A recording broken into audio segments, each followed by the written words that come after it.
Hello and welcome everyone to this season number 2 of Deeptown Divers VR show. And today we're going to shoot a first episode with a special guest, the founder of Meme, Jordan. Hi, Jordan. Nice to have you here. Thank you for Hey, coming. Artur. And we'll be having Thanks some for having fun me. and discussions, and we'll learn all about it. So stay tuned. Let's dive in.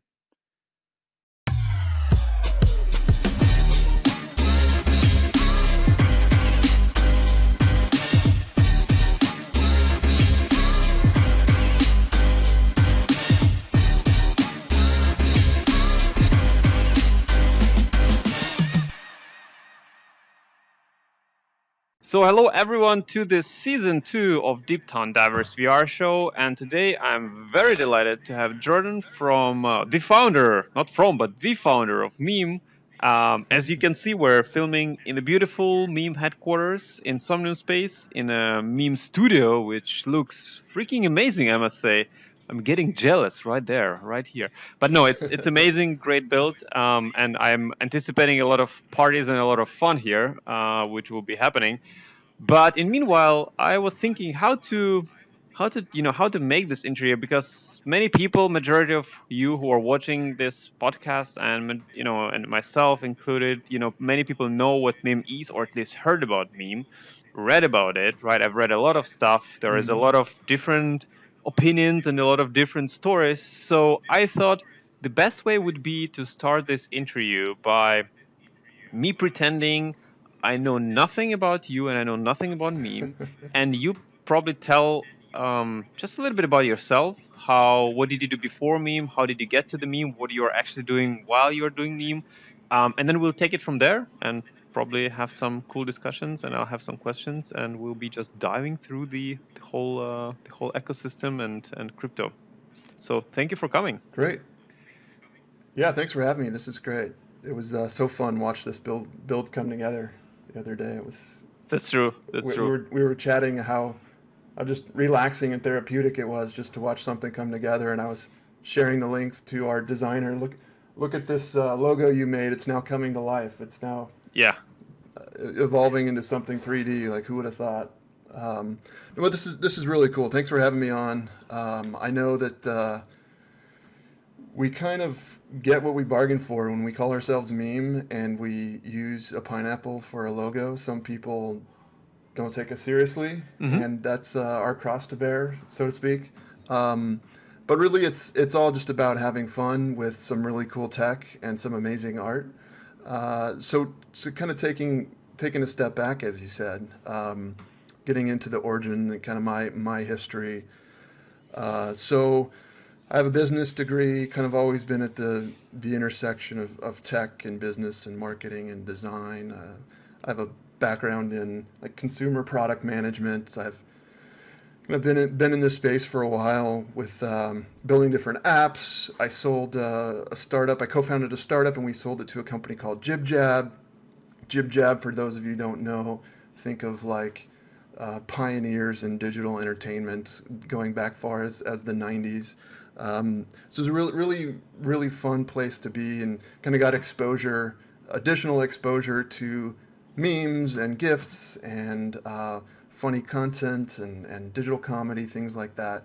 I left JibJab after 4 years and went full time in crypto.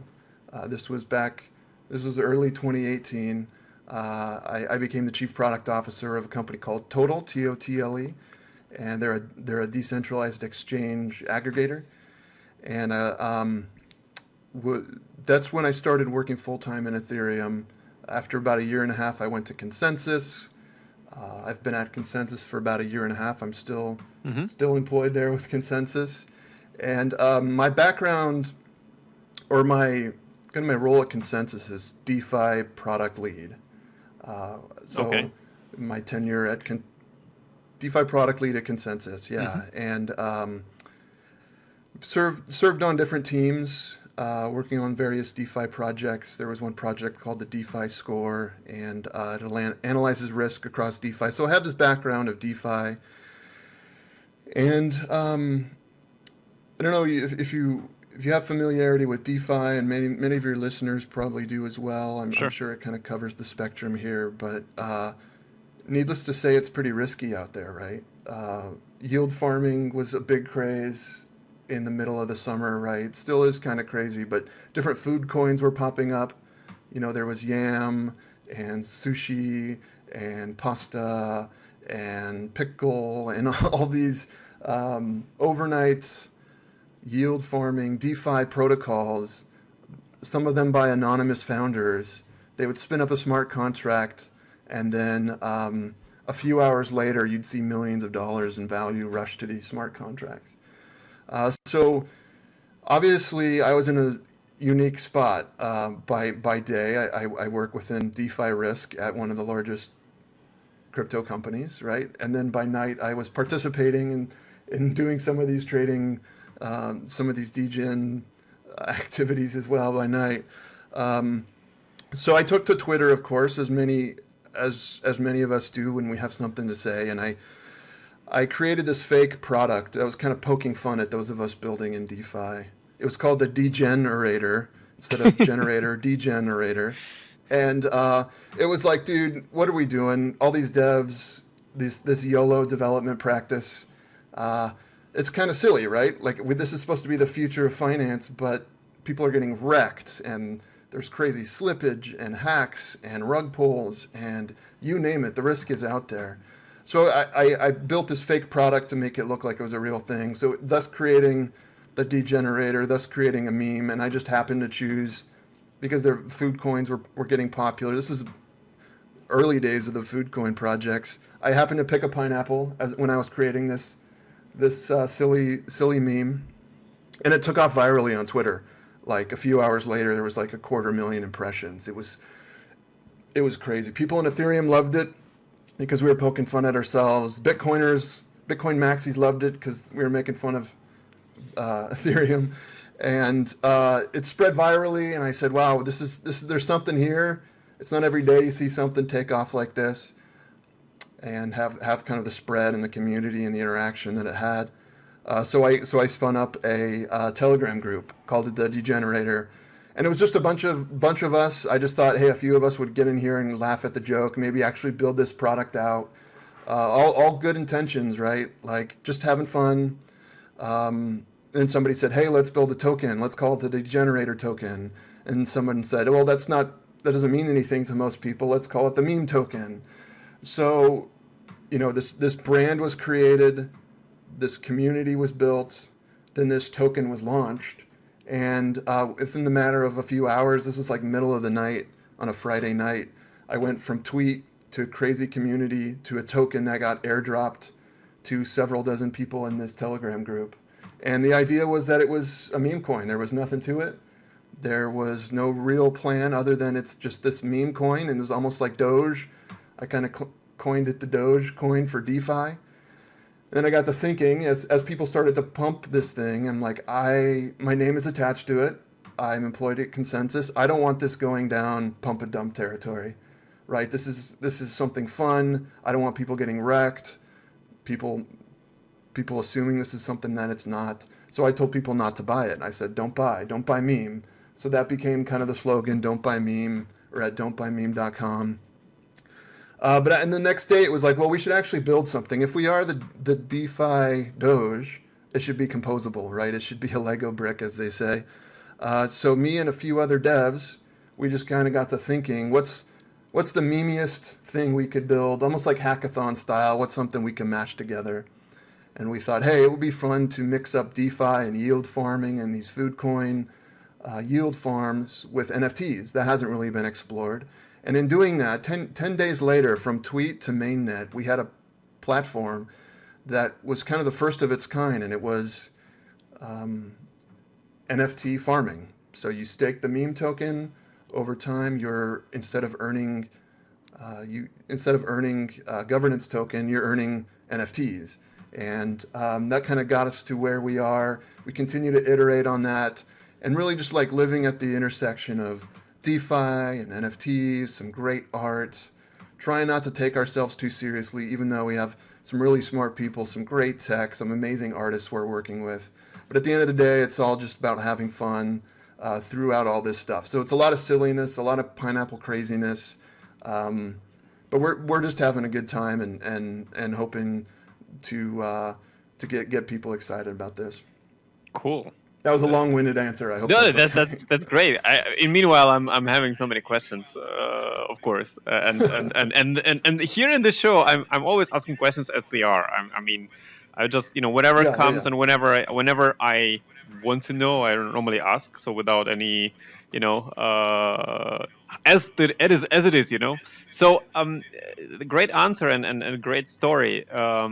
So just maybe to so you're still how does consensus look at this, like just out of like you're doing something there, and I'm pretty sure they know about it by now, and like did they like applaud you and say wow that's great, or did they like ask you what the heck are you doing there? What was the reaction?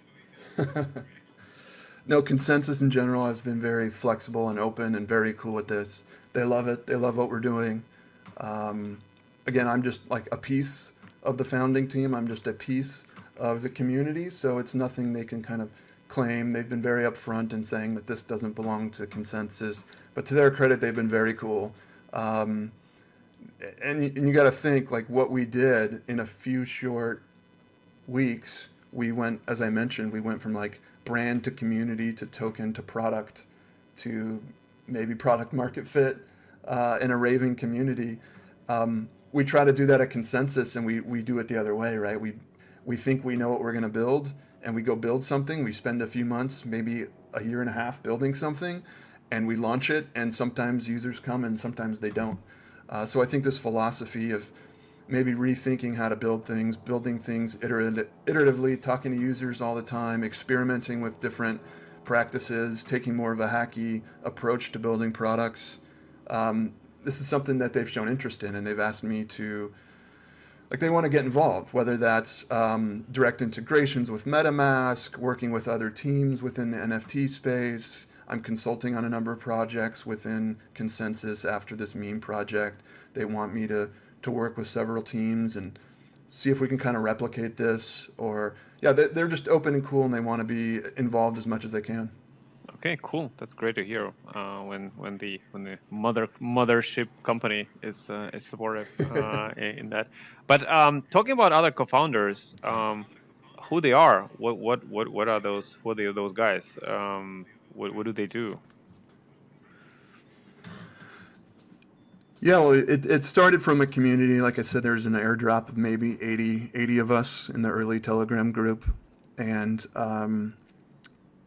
now I would say we call it the Citadel. It's a meme, of course, in itself, but it's a private Telegram group of maybe 30 or 40 people now. And it's called the Citadel, 30 or 40 of us. You have to be holding at least 100 meme tokens. So this is kind of like the senators, maybe, I guess is how you would put it. And then there's kind of an executive branch, which would be myself, kind of as product lead, project lead. And then I have two engineer co-founders or two engineer partners in this. One guy's full stack plus smart contracts, another guy's front end and design. And the three of us kind of do most of the work. We have some other team members that are helping here and there, but the three of us are kind of the core team. Okay, cool. And so I guess those two are not doing it full time as either, right? So they're just doing it as you part time. They do have some other jobs, I would assume, or maybe some of them are doing it full time, right? How is Yeah, for now it's just several part timers. Yeah, and we're trying to make it happen. We're definitely committed to this thing. It's just a process to getting to a full time thing, if that's what the future holds. But yeah, for now it's a part time thing for everybody. Cool. And so rolling back to the origins, when you said, okay, we've created this, and then it was a Telegram group, and then we airdropped the meme. So I guess the questions the questions which I had, and which at least part of the questions was like, is it known? I mean, obviously it's not like how many memes were airdropped, are you actually earning like a founding team on that? Are you able to cash out? Did someone cash out completely? Like, how did this economics of the token like comes together? Because that also involves other Yeah. questions, of course, which many people have, and which hopefully we'll discuss in this interview as well. Sure. Yeah. It was fair distribution as much as it could be. Because it was evenly distributed among the 78 or however many it was at the time. Nothing was held back for developers. Nothing was held back for investors. Nothing was held back for the team fund, for founders. Nothing was held back for getting liquidity on Binance. Like nothing. Because when the token generation event, it was very, hey, this is a meme coin. There's nothing here. It's just an airdrop. And it wasn't until me and a couple guys that said, hey, we're going to actually build this. So pros and cons, right? Pro would be people are motivated to share and spread the word about this project.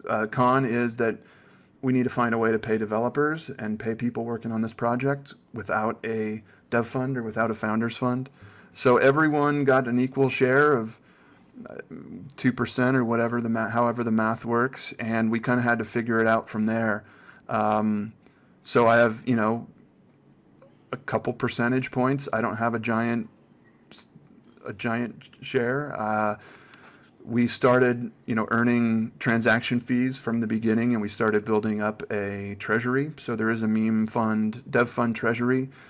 We received donations in the early days, and now we're pretty much kind of surviving on transaction fees and partnership deals and things like that. All right, cool. And I guess we're getting closer to actually how meme works, because that's one interesting part of that. But before we go into how meme works for the end consumer, let's call it like this, someone who wants to stake and get art and cool NFTs, what is, in few words, like what is in the smart contract? Like, how is it written? Some maybe major aspects of the smart contract of the coin itself. Like, who is it regulated by? Does it have, how many was minted? Like, how is it possible to mint more? Is it fixed supply? Things like this. Yeah, it's a fixed supply at 28,000. And of course, again, you have to think that this is pre-product. This is pre any kind of vision. And part of the meme was that it was a very small quantity. So fixed supply. It was thrown together by one of the community members at the time, and no more meme tokens can be minted. You can see that it was a fair airdrop if you look through the history. It doesn't do a whole lot. In fact, it's kind of a meme in itself that there's only 28,000, because at the time, if you remember Wi-Fi and Yearn, they distributed their tokens to 30,000, right? And now they're having issues with the supply of their token. But at the time, the supply was a meme in itself. There's only 28,000 that'll ever exist. If we had to build an NFT platform from scratch, we'd definitely do things differently. I'd approach it in a much different way. But the fact is that it was a silly token, and we built a product on top of it. Definitely some things I do differently, but that might mean we're not here. We wouldn't have had the success that we had. Sure, absolutely. Cool. So for the end consumer, and I guess for the for the follow up of the discussion. So how I learned about meme token, and my initial reaction, I'm absolutely frank about it. So I read about it somewhere. I saw it on Twitter. Then some people in some other groups started to talk about it, and I think what caught up my alert meter, let's go like this, was the skyrocketing price of it, right? And because I've heard from people in some groups who were not complete strangers to me, I've heard some discussions about, oh my God, are we okay? Should I buy now the meme token? What is it? We all have to buy. It's skyrocketing. It's such a great project and things like this, right? So people started to talk about it, and then then they look at price, and then the price is skyrocketing, and I'm like immediately wondering to myself, like, okay, because I'm a use case guy, right? I'm a use case maximalist. Let's call it like this. It's honest, right? I'm a use case maximalist. So I'm like, Hmm. what's, and I think the price. Correct me if I'm wrong. The price started to skyrocket way before the use case was introduced. Is that correct statement? Am I wrong? That's not correct. No, Okay, no, that's no. not correct. Okay, Yeah, we can you tell the story? sure. Yeah, as mentioned, we launched the product 10 days later. So most of that price action, if not all of it, was post product launch. Right, and the We had product was launched the that you first. can stake the meme tokens and you get NFTs in return, whatever You those get NFTs are, right? NFTs. Yep. You get NFT with art Yeah, yeah, and stuff. Okay, so to me yeah. it was so I get to see it, and I get to see the price surge, and I get to see some art pieces, some meme pieces, right? And some say, oh my god, should I buy the meme token?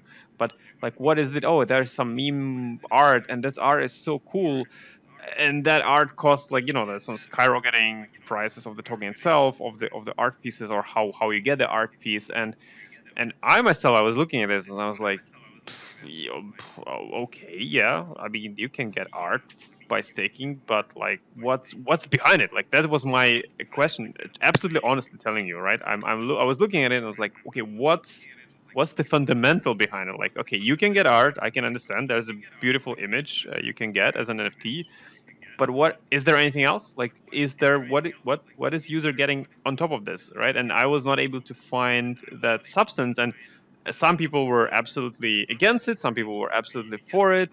I just, in my mind, I just dismissed it. I just said, "Well, okay, that is a very dangerous trap for some people because of the price surge. Like, whenever there is a huge price spikes attached to something, whenever something gets a market cap of millions of dollars, that's where it Hmm. becomes a little bit risky. Like right now we can see in GameStop, right? I mean, GameStop, different fundamentals, Sure. but kind of the similar situation where people get in, they don't know why, they see the price, the coin becomes popular, and then some get wrecked, right? So I always said, oh my god, okay, that is there is a little bit of or a lot of risk involved in this, and the substance is, to me, was not absolutely clear. So I said, yeah, probably that's nothing I'm interested in. So it's interesting to hear from your side saying, okay, we've launched the product, and then people were excited about it. But as I understand, and again, maybe correct me, so there were some, of course, price spikes. What was the max price of meme token? What is it, $1,000 or 400, something like No, that that? went up to like 1,600 maybe. Okay, so yes, crazy, 1,600. Yeah, it went 1600. crazy high. So what happened? I mean, someone was buying it, and I'm pretty sure not everybody were buying it to actually stake the art. Is that correct statement, or am I wrong? Because that's when prices like this are happening, it's a lot of speculators are coming in, right? Who are trying to. I would say it was. I would say it was definitely driven by speculation. Probably more speculators than users at that point. Yeah, and Okay. I don't. I agree. That wasn't healthy at all. It was crazy, and it was a combination of a few things. Right. It was timing. It was community and brand. I mean, we just saw not you brought up GME. There's also, Dogecoin. Yep. There doesn't seem to be as much fundamental value here, but there's a lot of hype and a lot of fluff. And I think a big piece too was that, like, wow, DeFi plus NFTs, DeFi times NFTs. This is going to be huge. NFTs are big. DeFi's big. This is the combination of the two. So I think people were, I guess it's just like investing in anything. I mean, look at Tesla. People are buying for future value. They see the future. They want to be holding this thing decades down the road. I think many people just bought because it was going up, or because their friends bought it, or because someone was shilling it. There are some people that were just interested in the tech that we were building.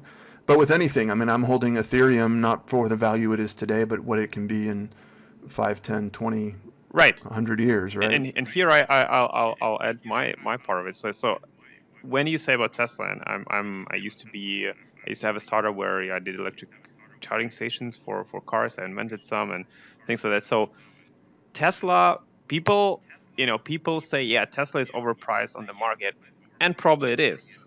The good part about Tesla is no matter how much the stock costs, the cars are still great, one of the best in the world. Like, you can't change that. That is a fact. That is a physical Mm-hmm. product they do, and they do a great car. They have a great tech, battery tech, which is fundamental for electric cars.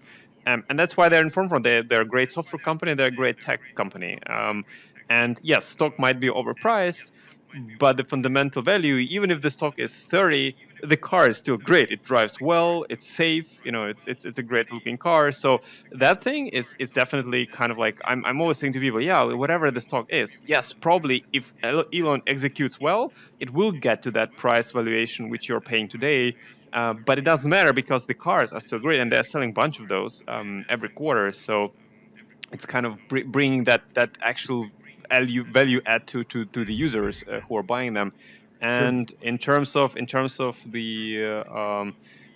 other stuff, like, I was, so when people were bringing it up all the time, and at the same time, and I had Alex on my show as well. The same time, round about the same time, maybe a few months differences, the Rarible came up, right? And the Rarible drop happened, and then the Rarible started to skyrocket. And I said, "Bah, I mean, come on, like, you have to, if something goes up to $1,600, like meme, for example, or like Rarible was going to $10.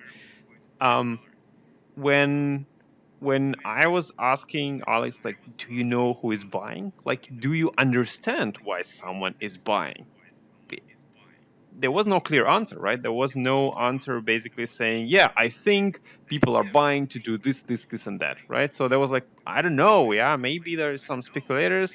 And that's where I find a little bit complicated situation, because it hurts the product and it can ruin a lot of people's wallets, because they are doing it because they don't know why. If the founders don't know why they're doing it, that becomes a real problem in my eyes. It's just like how I always try to see things. But yeah, so meme goes to 1600.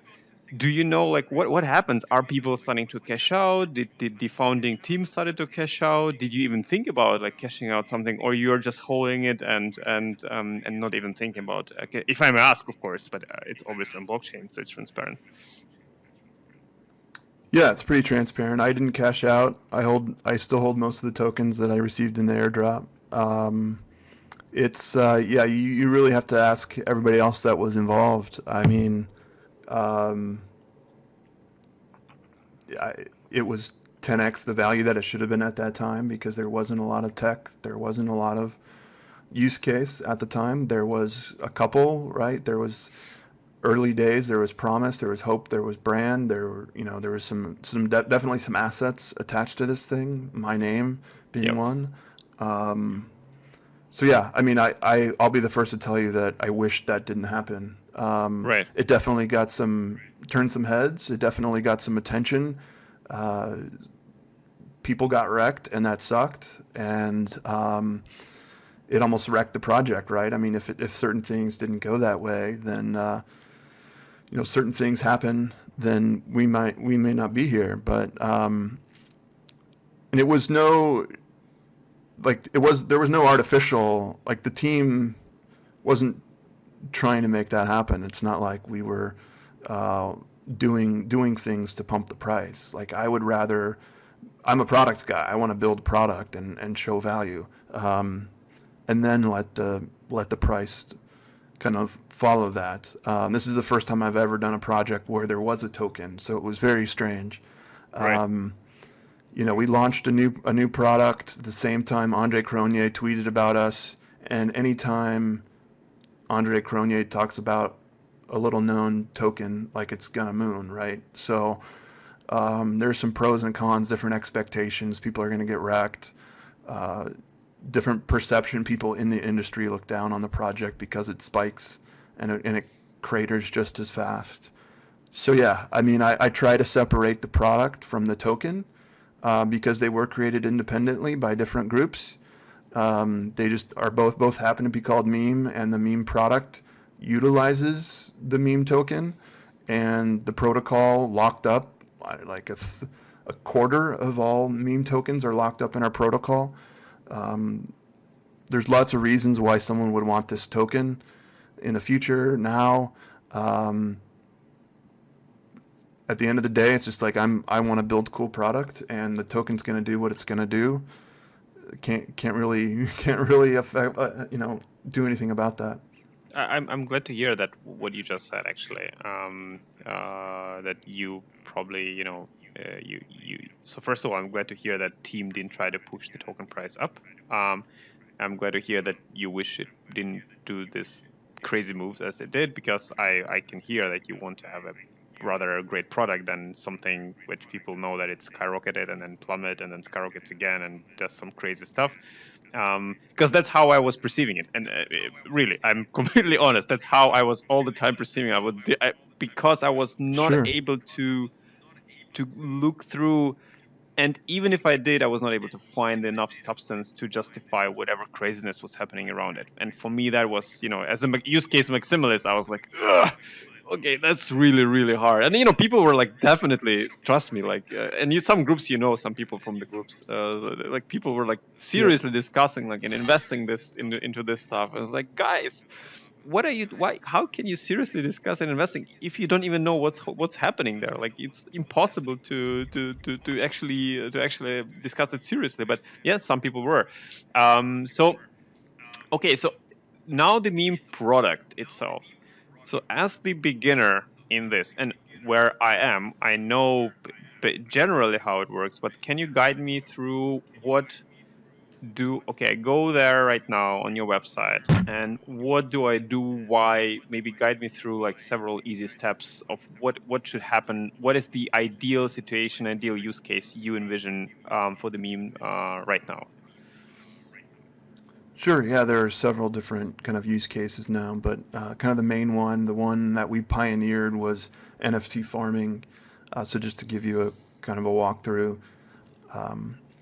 you come to the site with meme tokens in your wallet, and you see some art that you like. Maybe it's one of our Genesis collections. It's more like a trading card game. Maybe it's one of our artists. Right now we've got a dozen artist drops. And some of the top names in NFTs, like Ferocious and John Norlander and several other kind of top names in the NFT space. And they have pools. These are called NFT pools, or different collections. So what you do is you stake your tokens, which means you deposit your meme tokens into a smart contract. So instead of where other NFT platforms you essentially trade or buy these NFTs with ETH, right, or some other asset. With meme, you just deposit it. So it's almost like you're loaning, or almost like a certificate of deposit, a CD, or some other kind of bank account where you're staking, you're depositing your meme token, and over time you come back the next day and you'll see that you've earned some pineapple points. These are just points in a smart contract. Just you earn for every meme that you stake per day, you earn 1 pineapple point. And many of our pools have a limit because we don't want just the whales kind of splashing in. We want to make it easy for everybody to participate. So we have a max of 5 memes. Stake up to 5, which means you can earn up to 5 pineapples per day. And these are just points, and you're able to redeem these points or spend these points on NFTs. And it depends on which pool that you're in to determine which NFTs you can mint. And they have varying quantities. There's a supply of a few thousand or several hundred. Others, there's 100 or 10. So it becomes like this game or this race to be the first to farm these NFTs, because if you want a 1 of 10 Ferocious, right, you have to be on the ball. You got to submit your transaction at the right time, come back, withdraw at the right time. So it's just this fun mix of staking, which is like this DeFi primitive, with cool NFTs. That's kind of the core use case. And we have several others, several other different mechanics. Some that give you, there's some randomness built in. Others where you're staking for some partner that we've collaborated with, like Badger. So we work with Badger DAO and created NFTs for them. When you stake and earn these NFTs, you can take these Badger NFTs, go back to the Badger DAO platform, and utilize them on their platform and start earning extra percentage rates on some of their staking stuff. There's lots of different use cases, but kind of that core one is lock up your tokens, earn NFTs. Okay, so and when, so I guess those pineapple points, that's not on chain. That's just your backend calculating that, and people are redeeming them and using them to mint, right? No, it's all on chain. There's nothing kind of under the surface or hidden. Everything's on chain. For the case with the pineapple points, they're not tokens themselves, but it's a value that's being. It's a formula that is visible on chain. So you can see, okay, this address owns this many pineapples and it's increasing this amount. So it's all trackable. It's just not a token that you can withdraw. Right. So but it's not in your wallet. So basically, when you earn those pineapple points, then you can go and your website unlocks the possibility to mint a certain thing, and you just mint it, and then it becomes on chain when you receive the ERC 721. But before that, those pineapple points, they're not ERC20 tokens, right? They're just pineapple points, as I understand. For now, yeah, we would, again, long term, we probably would have done something differently, had a different strategy, but because it kind of came so quickly and we launched it so soon, it was, let's just make these. It's all. Oh, I see nothing wrong in it. I'm just trying to understand. I trusted. have nothing against it. It's just like, I mean, I'm not an on-chain maximalist. No, yeah, like, there are some things which make sense to have on-chain, definitely, and there are some things which don't have, to be on-chain. Yeah. So that's for sure. Okay, cool. So, okay, you earn those when you lock up your tokens. So now, from the perspective of the artist, because I've seen some. I don't know, I think it was Ferocious drop, like, I don't know, $500,000 locked up in the Ferocious mining, whatever thing. What's in it for artists? Like, are they earning money, or it's just like, hey, I have $500,000 of Beam tokens locked in my pool. Congrats to me. Or what's happening? How do they earn, if they earn at all? Yeah, the model's a little different for each artist. In the case of Ferocious, we enabled minting fees. So in addition to staking your meme and earning pineapple points and redeeming for NFTs, the user also had to pay a little bit of ETH every time they wanted to mint an NFT. Depending on the rarity, you paid a percentage of an Ethereum. So it kind of ranged from 0.01 to 1 ETH, depending on the rarity. And then the artist earns majority of that. So they were getting some money from the ETH fees. Oh, cool. Got it. And so also there's. Yeah, go ahead. Go ahead. Okay, I was going to say that. Sorry, now I'll go ahead. But so the artists, so the memes are locked in that smart contract forever, or until everything is minted for that artist, and they are basically getting it back. Yeah, you can withdraw at any time. It's totally up to the user. If they don't have to wait till everything's minted, the user can withdraw it right away. They can keep it locked in there. A benefit of keeping it locked in there, even when everything's been minted, is that you continue to accrue pineapples.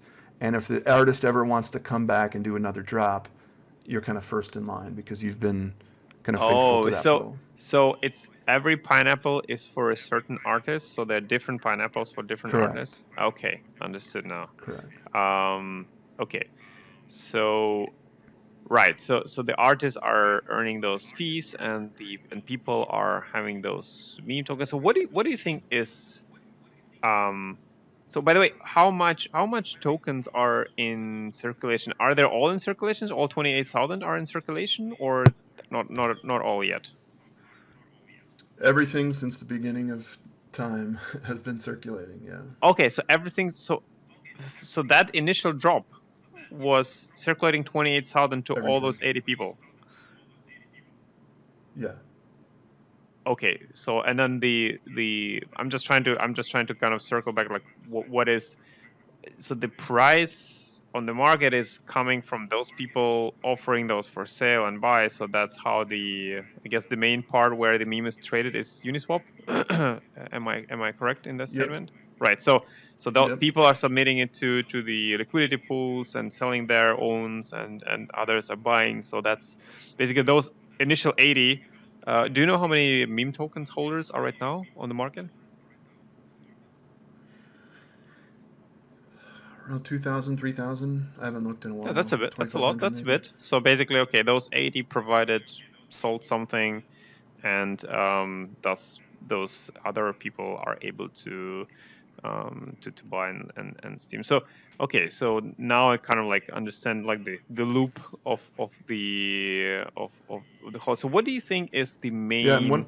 one Yeah. other note, one other note on liquidity would be one thing we did early on when we first launched the product. We had two Genesis pools. One where it requires you to lock up meme tokens and you earn NFTs, like we've been talking about. Hmm. Another one is called the Genesis LP pool.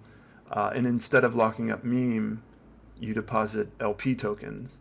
So this was kind of advanced mode, right, for people, DeFi users who knew what to do. But yeah, you go to Uniswap, you lock up equal parts meme token and ETH, and in return, Uniswap gives you these Uni LP tokens, and it's just kind of a receipt. It's kind of proof that you have Yeah. locked up liquidity on Yeah. Uniswap, and you take those.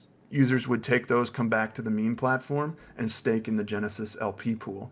So by doing that, you're essentially locking up LP, thus kind of creating this liquidity, making it easier for the ecosystem, easier for users to buy and sell this token.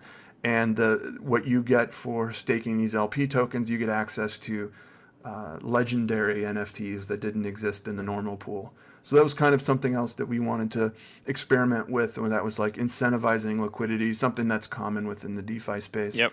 But that was a hit right away, and we saw tremendous amount of um, volume and liquidity as soon as we flipped that on. Okay. Cool. And for people to, okay, got it. So and so when right now, what do you think? I mean, I've seen like I think people said like I will do a meme drop or something, and then the price went completely like spiked that day, and then I think it went down or something. And why I'm Yeah. asking, why I'm saying is because like, what in your opinion, what is the main daily price driver in between those crazy announcements, whatever, like what is the main price driver for the meme token? Like why are people buying, selling? Like what drives the price, in your opinion, on a daily basis? Yeah, again, I this is more than I like to talk about price, but I you have to ask people that are buying it. I think they see long term value. I mean, we're part time here now, but people are seeing value long term where we have a large treasury, we can pay developers. It's this amazing community. It's this attraction that artists have. Artists can make a lot of money on the meme platform, so artists are lining up. Partners are lining up to collab with us. It's this brand. I liken it to Supreme, where once a week we drop some really cool things. Sometimes the artists use pineapples, sometimes they don't. And right now, the main oil or gas to run this car is meme tokens. So you need meme tokens in order to work this thing. Only 28,000 will ever exist. A big chunk of it is locked up in either LP or the meme platform itself. There's definitely demand for this token. It's not an inside job. There's no one trying to pump up the price to rug pull. It's impossible to rug pull because it was fairly airdropped.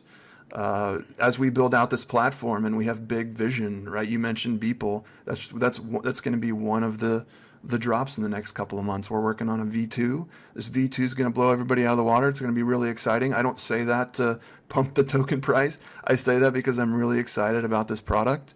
And this kind of first version, the last 5 months, has been a hackathon project. And as we kind of continue to grow and continue to ramp up, do the right things from a development perspective and from a product perspective, from a security perspective, tokenomics perspective, we'll continue to just build cool product and surprise our users and provide value to this NFT space. Not everybody's going to love us. They're always going to look down on us from certain perspectives because there's a token attached to it. But we're just going to continue to build cool things, something where it kind of breaks down the barriers of access to a lot of these artists. You don't have to spend 20 grand in ETH to get a Ferocious. You can come stake on the platform, deposit meme tokens temporarily, earn some Ferocious NFTs, and then sell your meme tokens. And so maybe just the opportunity cost or the risk in the volatility of the token price, otherwise you're getting essentially deeply discounted NFTs. And while there'd always be place for whales, we do some auctions here and there. We're working with other different kind of mechanics to allow fair distribution of NFTs. That's what it's all about. It's all about, we try not to play these whale games. It's all about just a new way of distributing NFTs to the people. And there's going to be some weird partnerships, and there's going to be some weird collabs. Not everyone's going to like every artist. The price is very impacted by hype and social media, and I try to play it down. We call ourselves, the website's still Don't Buy Meme. The price is going to do what it's going to do. People are going to say crazy things. We're just going to keep our heads down and build product and build something cool for this space. Cool, great, glad to hear that. I mean, it sounds super super determined, I think. And in terms of V2, you said any exclusive, any sneak peeks for us, like here, what is going to happen in V2, like snippets, what is coming? Yeah, let's see, any exclusive. Yeah, we've kind of just leaked a little bit here and there that if you've used the product for a long term, you get a number of complaints, right? Like you can't move pineapples from pool to pool, right? If I'm staking in one artist, you can't move your pineapple. You can't go mint an NFT in another artist. A lot of people are upset about the gas fees. A lot of people are upset that bots might be getting in there, that it's not really fair unless you're the people that can kind of like pay the most in gas, and then Right. you win the NFT. Right. We just want to smooth that out, and again, make it easy and accessible for everybody. So just improvements. If you imagine working with Beeple and some of these other artists that are on the calendar, they're not going to have the sophistication of DeFi like some of the early users. So we want to do things like improve the wallet, the onboarding, the wallet experience, and just make everything a little bit easier to understand, just to kind of keep this of kind of a fair distribution of really cool art on the blockchain. Cool. All right. So I'm hearing layer 2 and stuff like that. I'm joking. Maybe one day. Maybe one day, exactly. Okay. Apart from meme, let's slowly departure from meme and kind of like look at generally at the crypto market. Like when you look at NFTs and crypto in general, but let's start with NFTs. Like what do you make out of NFT market right now? What do you see today? Like how would you describe NFT market today from your perspective, personal perspective? And where do you see NFT market in, I don't know, half a year? Like by the end of 2021, what do you think will happen in 2021?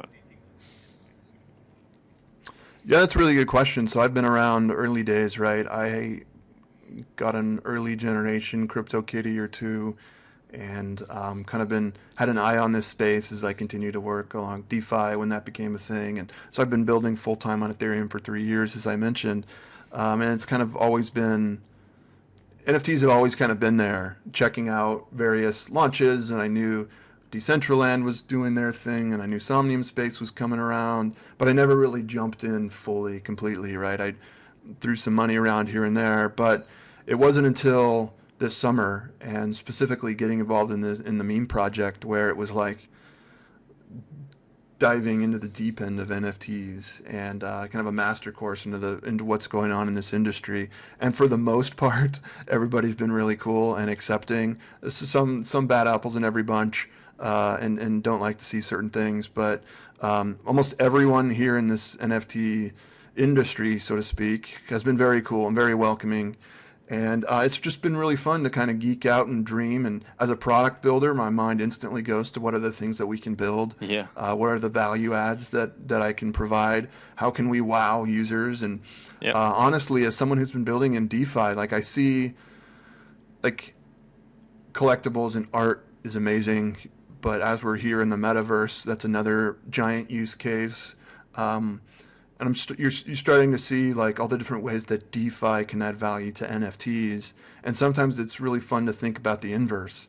What can NFTs and this cool, unique tech, essentially like proving ownership, right, of digital content? What can that do in the world of DeFi? And we're starting to see some cool things where you're like wrapping up insurance, right, for some smart contract cover. You're able to create an NFT where it can move a little bit easier. Um, so it's really fun just as a product builder to just like brainstorm and prototype all these things out. So I'm just having a great time. I'm a collector myself here and there. I always tell myself I need to tone it down, Exactly same here. Yeah. but I'm participating in all these drops on all the different platforms, and I have my favorite artists, and I'm just having a great time. I think more and more artists are going to come in. They're going to see if they haven't taken notice of the Beeple sale, right? They're going to start to see more and more of their favorite artists come to play. We're going to see more and more musicians and writers and other forms of art and other types of content come into the space. If I'm being honest, I see it, the hype, like everything else, like 2017, maybe like 2021, like the meme, if you want to go there, where it's this massive hype, this this massive excitement, and everyone's really excited about the tech, uh, but it doubles or triples what it actually should be, or 10x's the fundamental value, and things come crashing down, and then the people that kind of just like what we did in the previous bear market, you kind of take the pieces that worked, you throw out the pieces that didn't, and you just keep building and you keep grinding. And not everyone can sustain those types of markets. I think some of the artists are going to stick around. Some of these pieces, and maybe those that are more akin to like degenerative art or generative art and on-chain art, and I had degenerator on the brain. Um, some of these types of primitive NFT art systems, um, things where you could actually assign value to them. Some of these artists, even though they're doing this beautiful digital art, some of them are going to stick around because they do things differently and they take risks and they're willing to do some interesting things. But I think a lot of this is fluff, and some of these pieces that are selling for 10K, 100K, they may decrease in value at least in the next couple of years. But long term, it's up and to the right, like with crypto in general. I see a bright future. Where we are next year, I still see this potential bull run here that just kind of everyone's excited. It's very frothy. Everyone's in Somnium Space building houses and tokenizing their avatars and hosting parties and putting NFTs on the wall, having a lot of fun. But like anything, it's going to kind of correct, and it's just a matter of, just keep on pushing forward. Yeah, I agree with you, but I also always say to our users here, because our land prices went up alongside our use cases. So the more we were releasing of value added to people, the more the price went up, and people start talking like, okay, how much this land can cost in the future, and I say, hey, stop, it doesn't matter, because what is beautiful about this, at least this product, is no matter how much this land parcel costs, it still brings the same value to you as a user. You can still build a better and a greater buildings here. You can still host greater parties here, no matter what the price is. Even if it's like almost free, great, you own a great piece of land, you can build stuff and you can utilize it, right? So that is always my message to the community, is like, don't look at the price, and thanks God, like 90% of our community members, they are builders, they are not speculators. So they just, building for their, I don't know, some people just have their villas on the on next to the water to enjoy the view and to talk to friends. And some people have, headquarters, Mm-hmm. or some people have parties, DJs, I don't know, art galleries. But that's what's beautiful about it. It's like that's why I'm a kind of like a very use case centric person, because I always believe that if there is a use case, you can weather all those crazy moves of the market. You can kind of like go into the median and just stay there, because that's where the product comes in, right? So if it's a crypto winter, whatever that is called, and you have a good product which brings fundamental value, people will continue to use it. Maybe a little less, but they will still continue to use it because they see the value in it. So I always wish for That's every interesting. product, for every product which, or for every company who is building in NFT space right now, stay out of hype, and try to bring added value to your users. And if you succeed in doing that, if people see real value, if you make their lives better for whatever reason, and those reasons can be really different, then I think they'll coming back. They'll keep coming back, and they'll be supporting the project. So that's Mm-hmm. definitely the case in many. How do you see? Are you worried about, like, if you look at many projects out there, let's say, do you see majority of projects actually doing what we just discussed, like bringing added value, or do you see majority of projects like trying to ride a hype wave, and trying to, you know, quickly do some whatever and see if it stucks? Like I don't think like majority of projects are trying to scam people outright. But what I see, kind of like my gut feeling is saying that some majority of projects, or many projects, are trying to like throw something at the wall, see if it stuck. If it does, then good. If it doesn't, then bad luck. Like we won't continue. So what do you see as, Mm-hmm. as a as an ecosystem of the market right now? Where do you see it going? Yeah, that's a great point. And most of us, most people out there building have the right intentions, right? But many of these things, I think, are going to dwindle away. I mean, look at all the ICOs from 2017. Most of Yep. them are gone, or at least out of the spotlight for sure. But there are several others that have kind of stuck around. I think it's similar with some of these projects where, and it's really hard to tell when when there's so much hype. It's hard to distinguish, right? Like when we first saw, and everyone kind of knew Uniswap is a solid project, and then we saw Sushi, right? And they forked it, did their vampire attack, and we kind of wrote them off as just copycat clones by an anonymous founder, and many people wrote them off. Well, now they're actually a really big part of the ecosystem, and they're doing different things.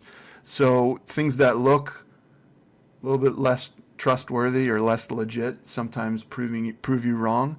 Um, it's probably more often the case where the inverse is true, where things that look great, we're probably just making bad judgment decisions or bad bets.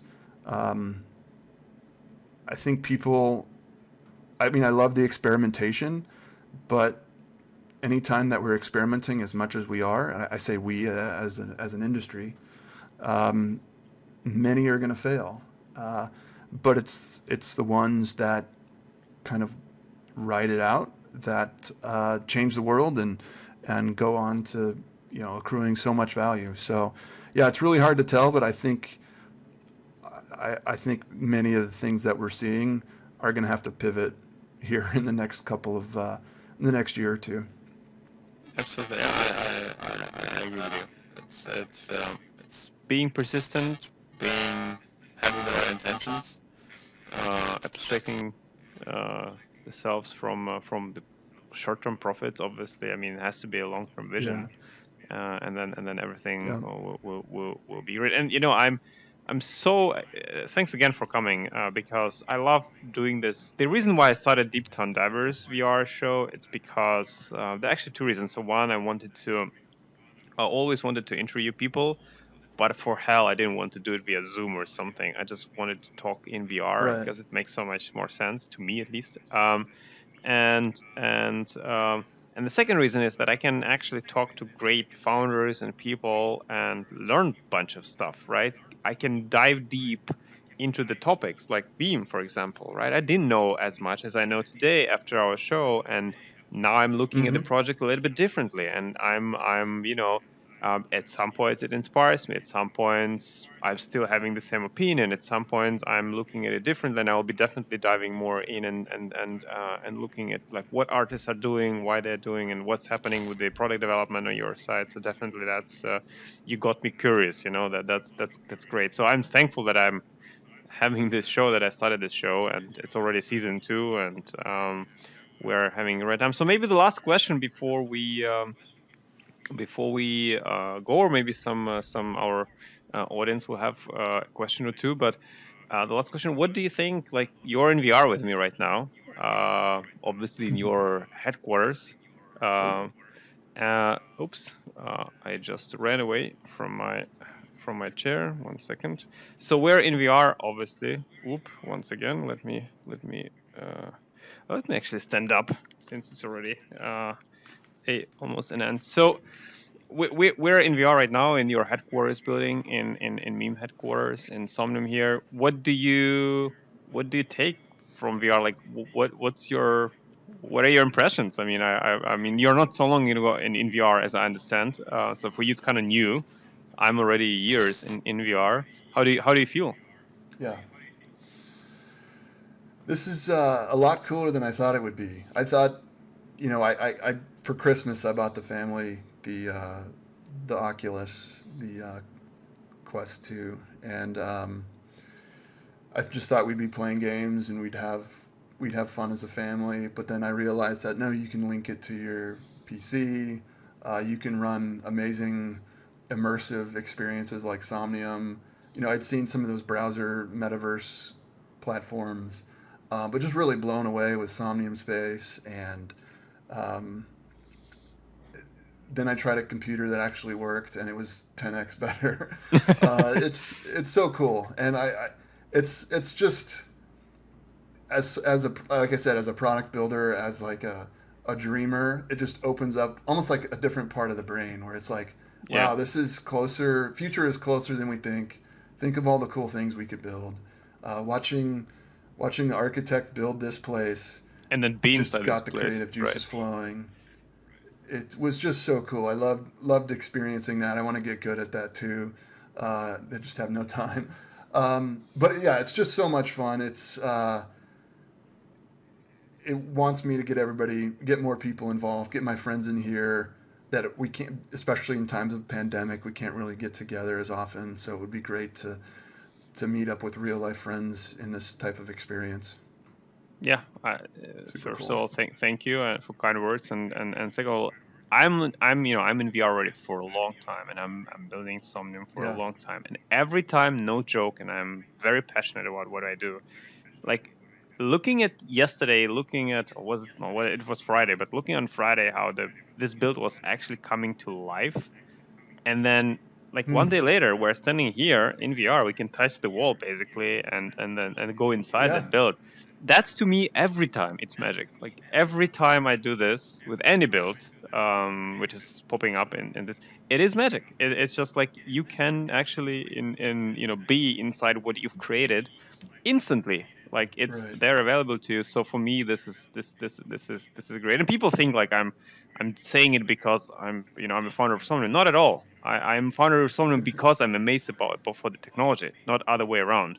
And that's just yeah, that's fantastic. So I guess, Yeah. When you were walking up, I saw you point out that satellite dish yeah, over there. yeah. It's like this place surprises you, the founder. I just thought that was really cool. Oh, every day. Like, I remember days where I could have counted builds on my finger of my single arm or two arms, and I knew where everything was.